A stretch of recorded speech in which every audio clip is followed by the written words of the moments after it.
Olá, me chamo Cecília Sávia e o tema da nossa aula de hoje é reações químicas. Os objetivos da nossa aula são compreender o conceito de reações químicas, diferenciar os tipos de reações químicas e identificar a ocorrência das reações no cotidiano. Então, gente, eu inicio perguntando a vocês o que são reações químicas. Como podemos evidenciá-las? Bom, sabemos que as reações elas estão presentes no nosso cotidiano, certo? Até mesmo no nosso organismo acontece uma reação. Neste caso, quando ingerimos um alimento, a digestão deste alimento é uma reação química. Então, para vocês, o que é uma reação química? Bom, são transformações que envolvem alterações nas ligações entre partículas da matéria, resultando em uma nova substância.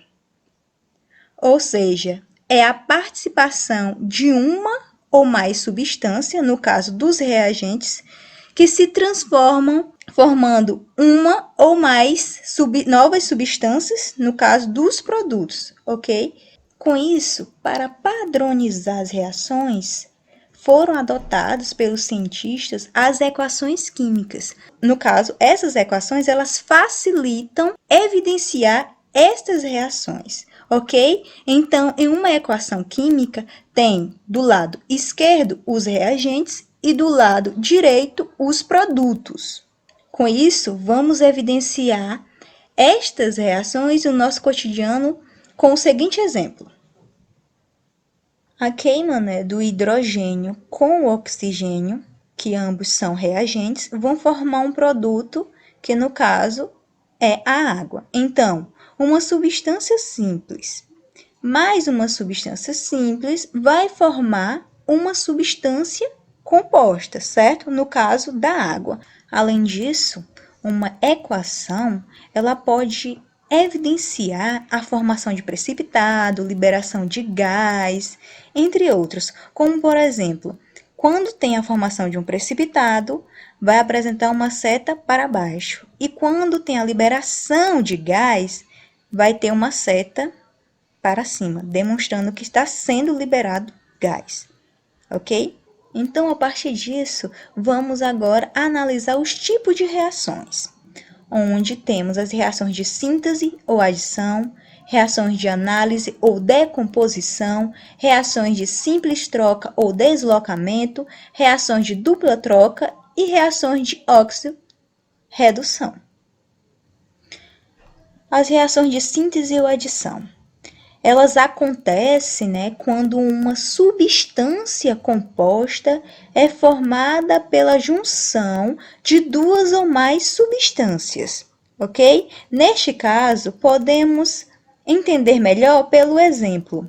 No caso da substância simples, no caso de A, mais uma substância simples, no caso de B, vão formar um produto AB, que é uma substância composta, ok? Então, podemos exemplificar da seguinte forma.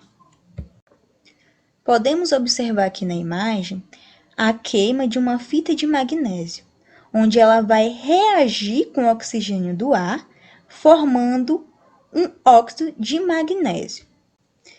Então, podemos observar nessa equação que uma substância simples vai reagir com uma outra substância simples, formando uma substância composta, onde o magnésio e o oxigênio são os reagentes e o óxido de magnésio é o produto. Além disso, temos algumas exceções, como podemos observar que a amônia reagindo com a água, que ambas são substâncias compostas, vão formar o hidróxido de amônio, no qual também é uma substância composta, ou seja, nem sempre vai acontecer de apenas duas substâncias simples reagirem formando uma composta. Também pode acontecer de duas substâncias compostas formarem um produto, no caso, uma outra substância composta, ok? Já nas reações de análise ou decomposição, como o nome já diz, decomposição vai haver nessa reação uma decomposição, ou seja, é quando um único reagente se decompõe, originando dois ou mais produtos, certo? Neste caso, o reagente AB, que é uma substância composta, vai se decompor formando A mais B, que são substâncias simples. Porém, nem sempre vai acontecer de formar somente substâncias simples, que vamos ver posteriormente. Um exemplo relacionado a esta reação de análise, este experimento ele foi utilizado por Lavoisier para a lei da conservação das massas, onde o óxido de mercúrio é aquecido, decompondo-se em mercúrio e gás oxigênio. Então, podemos observar que uma única substância composta vai se decompor formando duas substâncias simples. Agora vamos ver uma exceção desta reação.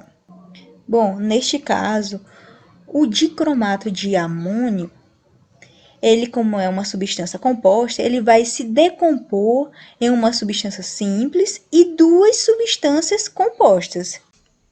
Então, nem sempre vão ser formadas apenas substâncias simples. Tem casos que vai ser formado substâncias simples e compostas, certo? Nas reações de simples troca ou deslocamento, elas acontecem quando uma substância simples reage com uma composta, formando uma simples e outra composta, como podemos ver neste exemplo. Uma substância simples vai reagir com uma substância composta, formando uma substância simples e outra composta, ok? Agora vamos analisar o seguinte exemplo. Podemos observar aqui uma lâmina de zinco, ao reagir com ácido clorídrico, ela vai formar cloreto de zinco e vai liberar gás, hidrogênio, ok? Bom, então podemos observar que uma substância simples, ela vai reagir com uma substância composta, formando uma substância composta e outra simples. Outro exemplo que eu trouxe para vocês, para melhor compreenderem acerca destas reações, é este do cachorrinho, onde ele inicia com o osso, onde é uma substância composta.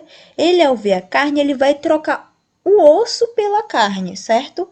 Então, podemos observar que é uma reação de simples troca, onde ele vai trocar o osso pela carne, no caso de uma substância composta. Reações de dupla troca. Elas acontecem quando duas substâncias compostas reagem entre si, dando origem a duas novas substâncias compostas. Neste caso, esta substância composta AB vai reagir com XY, formando AY e XB, certo? Então, duas substâncias compostas formam duas substâncias compostas, ok? Então, vamos ver num exemplo. O sulfato de sódio, que é uma substância composta, vai reagir com cloreto de bário, outra substância composta, formando o sulfato de bário, no qual é um precipitado branco, ok? Esse precipitado na solução de cloreto de sódio, que também é uma outra substância composta. Então, aqui acontece uma reação de dupla troca, certo? Nas reações de oxidação-redução, elas ocorrem através da transferência de elétrons. Ou seja, podemos observar aqui na reação que o zinco, ao reagir com sulfato de cobre, vai formar o sulfato de zinco e cobre. Agora, analisando o NOx. Inicialmente, o zinco está com NOx 0. Já no produto, ele está com NOx mais 2, certo? E o cobre nos reagentes está com NOx mais 2 e no produto está com NOx 0. Então, o que está acontecendo aqui nesta reação? É justamente uma reação de oxirredução, onde o zinco vai oxidar, ou seja, ele vai perder elétrons, e o cobre ele vai reduzir, ou seja, ele vai ganhar elétrons. Então, o zinco ele é o agente redutor, pois ele vai fazer com que o cobre reduza. E o cobre, como ele está reduzindo, ele é o agente oxidante do zinco. No caso, ele está fazendo o zinco oxidar, ok? Como podemos observar aqui na imagem, o zinco, como ele está oxidando, ele está tipo deteriorando. Já o cobre, como ele está reduzindo, ele está saindo de uma coloração mais intensa para uma menos intensa, ok? Então, aqui é uma reação de oxirredução.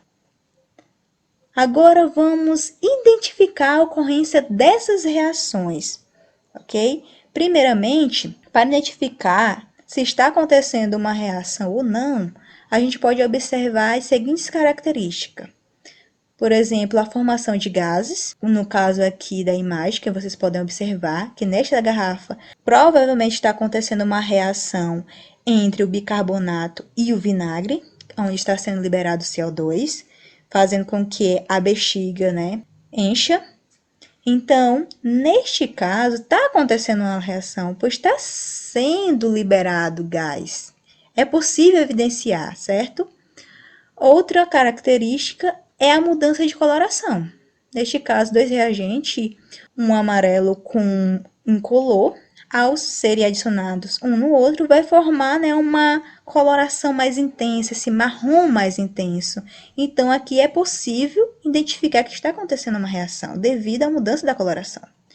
E a formação de precipitado, como mostra nas imagens, Neste caso, está acontecendo várias reações, ou seja, formando vários precipitados. Outra característica é a liberação de energia, que eu falei anteriormente, lá nas reações de adição, onde há queima de uma fita de magnésio, naquela reação há a liberação de uma luz branca, certo? Que essa luz ela pode ser usada para lâmpadas de flash e para aqueles foguetes sinalizadores. Então, essa liberação de luz é uma evidência de reação, ok? Então, gente, essa foi a nossa aula sobre reações químicas. Espero que tenham compreendido. Essas foram as minhas referências que eu utilizei. E agora, a gente vai aprofundar o conhecimento teórico com uma aula prática, ok?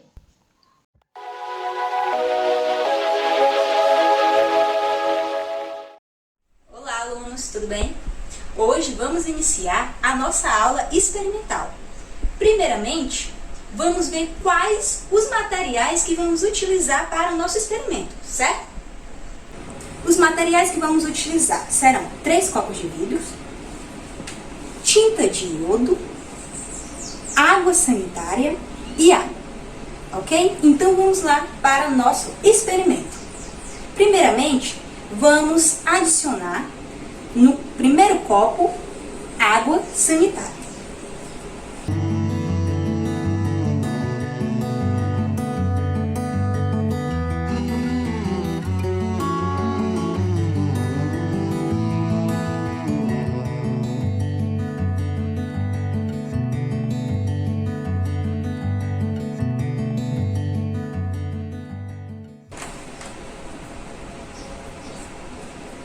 No segundo copo, vamos adicionar água.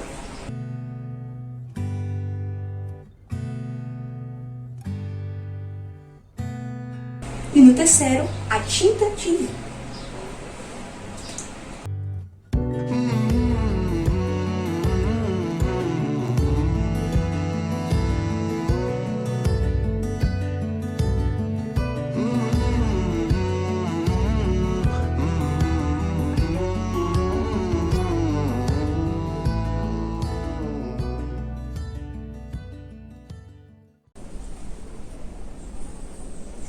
Então, agora, vamos pegar o iodo e adicionar a água.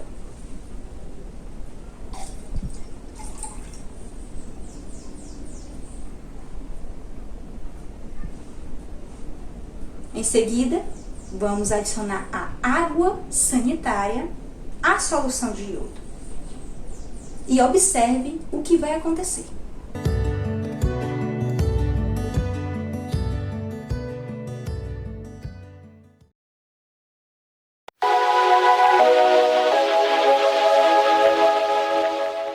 No experimento, houve mudança de cor, certo?